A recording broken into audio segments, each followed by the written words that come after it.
Hey, did I call it? I told you Carl Edwards was going to win. He won. Texas Sticky's 500. Dominant performance. Led 212 of the 334 laps. Nobody could touch him. Won by 10 seconds. And did I tell you that Jeff Gordon was going to look strong? Did. Finished second. Of course, he was 10 seconds back. Best run he's had here. Could have won. And did I tell you Jimmie Johnson was going to have some strange luck? He did. He never got going. Jimmie, been averaging 3.7 finishes the first 7 races of the chase, had to struggle to make a 15th place today.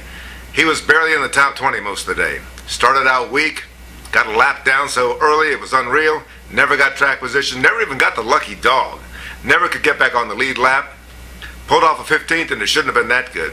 Should have been about a 20th or a 22nd. He did some driving to get there. But his lead, it was 183 points coming in over Carl. Now it's down to 106. We got a race on our hands now. 2 races to go. Phoenix, Homestead. Good tracks for the Roush guys. Carl Edwards. I don't know if I'll pick him to win Phoenix.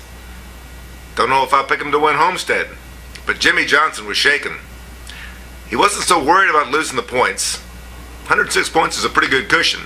He can still probably win the championship. But Carl Edwards is going to make him sweat. Carl Edwards is having fun. Backflips, cook-offs. He was having a ball. And after that dominant performance, 212 laps he led. Jimmie didn't even lead 1 lap.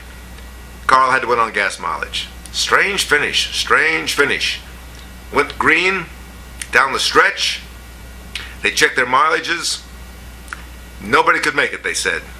Jimmie was short. Jeff was short. Carl was short.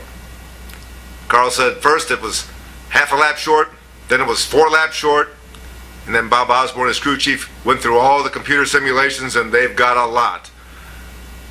Said, if you're cool, slow down enough, we can make it.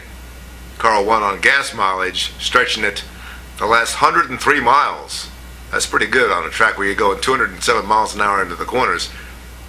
Jimmie said, those guys, they were fooling us all along. They had it covered. They weren't gambling at all on fuel mileage. Well, I don't know about that.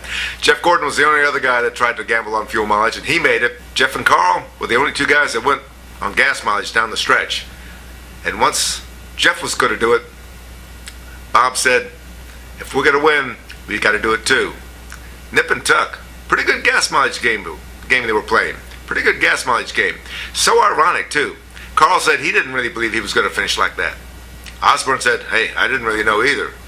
And Jack said, if Greg Biffle, driving the same kind of car with the same kind of engine, was 7 laps short of making it on the last fuel stop, how in the world did Carl do it? Is this a Bobby Labonte, Terry Labonte type driver? I don't think so. Not if you've seen Carl Edwards. But he pulled it off. Won by 10 seconds over Jeff Gordon. Marvelous run. The guy's taking it right to him. Now we go to Phoenix. And Jimmie Johnson is shaken. Not badly, but he should have done a lot better. He won here last year, remember. He came in second in the spring to Carl Edwards. This time, wasn't even in the game. Strange. Carl Edwards wins Texas, the Texas 500. Jimmie Johnson, he's not quite on the ropes, to say the least. But he's not in nearly the commanding position he was when Sunday morning dawned. Mike Mulhern for the Winston-Salem Journal, journalnow.com.